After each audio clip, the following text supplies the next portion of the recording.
What's going on YouTube? It is currently 5:31 a.m. and I got a lot of shit to get done. So I'm in the garage early as fuck. Went to bed last night at 7. Did not mean to. And I have to start sanding a lot more. You know, the usual. Notice anything different? I shaved, so now it looks like I have a neck. I do have to say though, I love it when it's like this outside.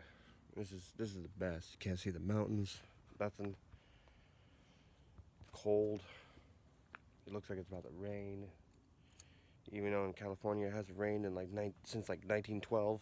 I'm gonna start my morning off with something that no one should, which is a cigarette, and that's usually what I do. It's my breakfast for the morning.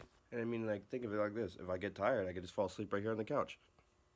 It's currently 50 degrees, so yeah, it's pretty fucking cold outside, and I got a wet sand.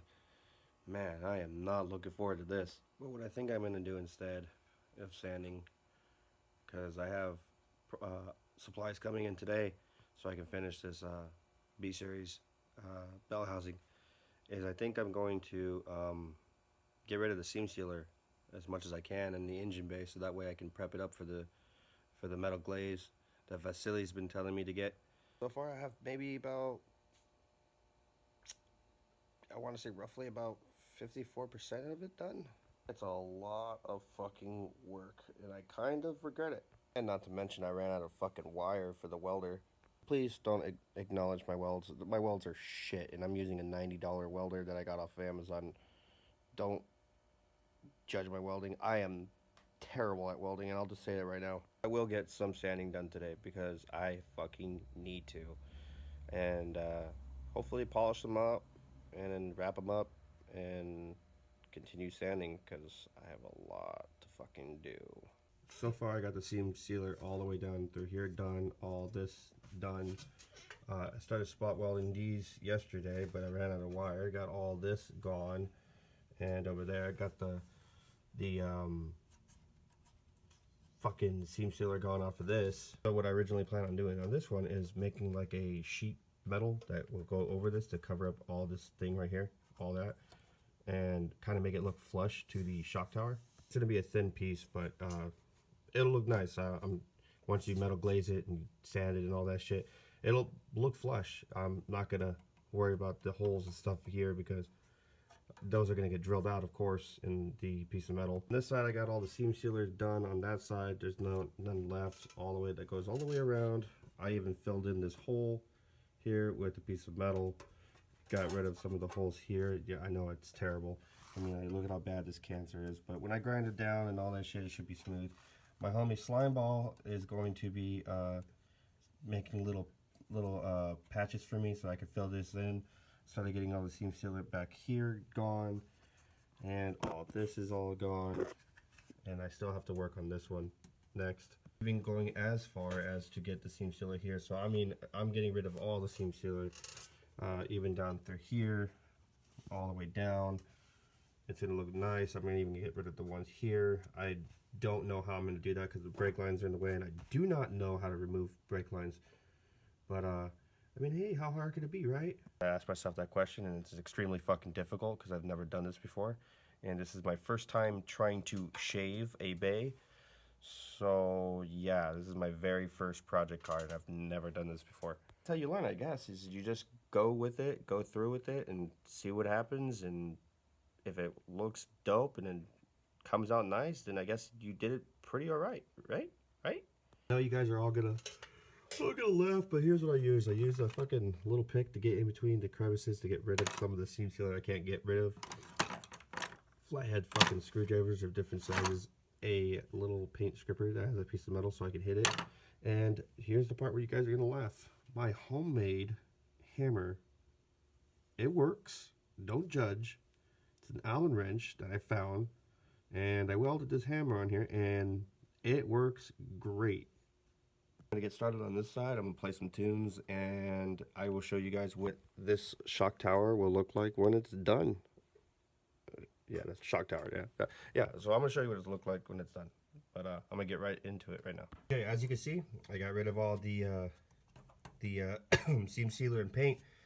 Wire wheeled it, but there is some rust here and rust that is in there, so I'm gonna have to probably treat that before I put the plates down to make it look nice and flush. I don't know how I'm gonna do it, but damn it, I'm gonna give it a shot. It is now 9:30 something, and it is still pretty outside. Still cold.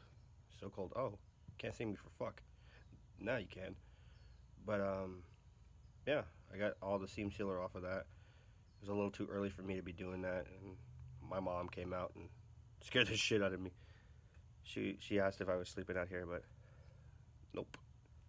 Okay, so some of the supplies I got here. I got these wool wheels that I'm going to try to see how they work on the bell housing. Also got these wheels here for my Dremel and for my drill, so that way I can get into the tight spaces here. After I clean it up with acetone, usually it always leaves like some kind of streak, and it always looks nasty to me. So I bought some Mother's Mag and aluminum polish. Great stuff.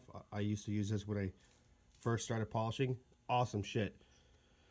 And then I bought, well, I think it's a pack of 25 shop rags, so that way I can buff these out and use these around the shop around here. So yeah, I'm just waiting on one more thing, which is I think it's other discs like this for my grinder. I forgot to mention that I ordered these little 6-piece precision screwdriver set.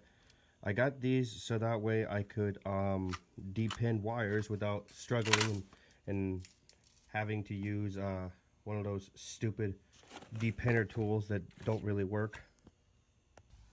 Oh boy, I have rust galore. Oh man, and it goes all the way down, even underneath. Oh man, I don't. Hopefully this wire wheel will. Hopefully this wire wheel works. Okay, so I just removed all, well, most of the sound deadening. How I removed it was literally just hitting it with a hammer, and it just fucking fell apart.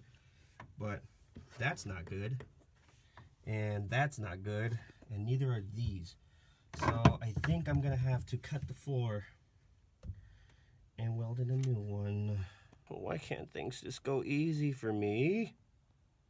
I need a welder, somebody who's a professional welder, somebody who's good at fabricating. Help! Help!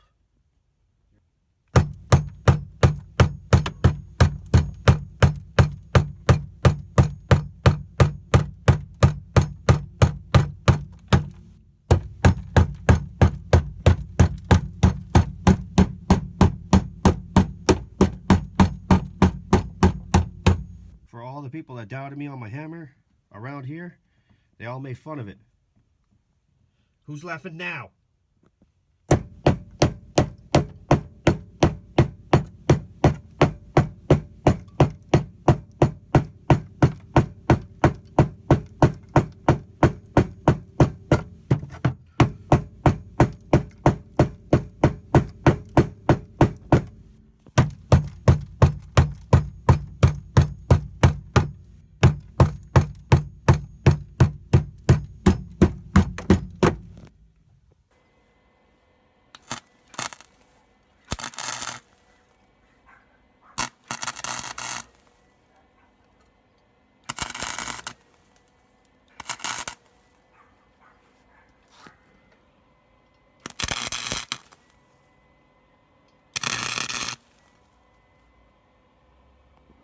Not too bad, right? They held together. They penetrated. These ones did. That one I missed. That one did. That one did. This one did. But yes, I got a long way to go. That's pretty much going to sum up this video. Been working on the CRX and some sanding all day. Didn't show you the sanding because you guys have already seen that before. But yeah, so if you like it, make sure you like, comment, subscribe, tell your friends, tell your dog. And yeah, I'm out. This is Lazy Man Garage, and we get shit done when we feel like it.